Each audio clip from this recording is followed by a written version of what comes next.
Maka barang siapa yang memenuhi undangannya, maka ia pantas mendapatkan status yang sangat luar biasa, status yang tidak bisa dibeli dengan harta dunia, yaitu tamu Allah tabaraka wa ta'ala.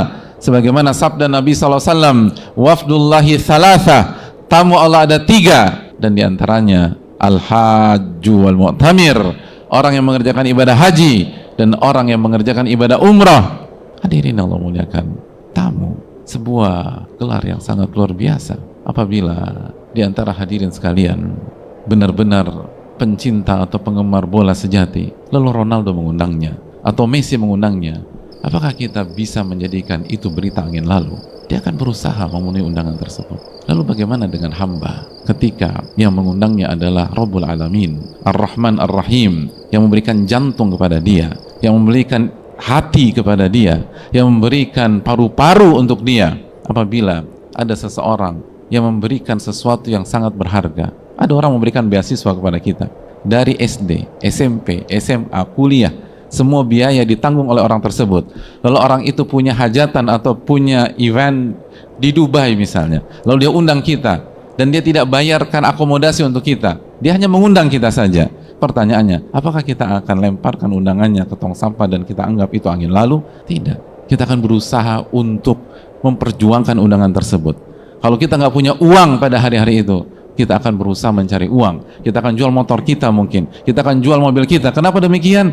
Hutang budi, hutang jasa kepada orang tersebut. Dia yang memberikan beasiswa atau membayari uang SD saya, dia yang memberikan biaya untuk saya sekolah di SMP, di SMA, dan di kuliah. Maka begitu dia mengundang saya, tidak ada alasan untuk tidak memperjuangkan. Lalu bagaimana dengan Allah tabaraka wa ta'ala sekalian?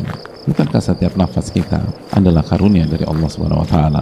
Setiap langkah dan derap langkah kita adalah karunia dari Allah subhanahu wa ta'ala. Ide-ide kita dalam hidup adalah nikmat dan anugerah dari Allah subhanahu wa ta'ala. Kecerdasan kita adalah kenikmatan dan anugerah dari Allah subhanahu wa ta'ala. Harta kita adalah pemberian dari Allah subhanahu wa ta'ala. Keberuntungan kita, ada banyak orang berhasil bukan karena kecerdasan, tapi beruntung. Siapa yang memberikan keberuntungan itu, hadirin sekalian? Allah tabaraka wa ta'ala.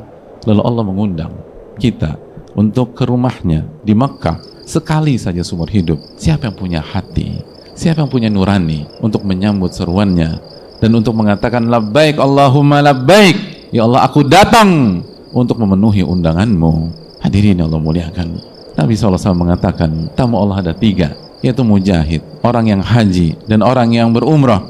Da'ahum fa'ajabuh, Allah undang mereka dan mereka menyambut undangannya. Fasa'aluhu fa'atahum, maka sebagai kompensasinya, sebagai ganjarannya, apapun yang mereka minta ketika mereka wukuf di Arafah, ketika mereka tawaf, ketika mereka sa'i Safa dan Marwah, ketika mereka berdoa di Masy'aril Haram di Musdalifah, aku akan berikan dan aku akan ijabah doa-doa tersebut. Allahu Akbar. Hadirin yang Allah muliakan, adakah orang yang mengundang kita lalu memberikan catatan, bukan hanya sekedar memberikan undangan resepsi atau undangan pernikahan, tapi dia mengundang kita lalu dia katakan, jika Anda datang, mintalah apa saja kepada saya, proyek-proyek Anda minta ke saya.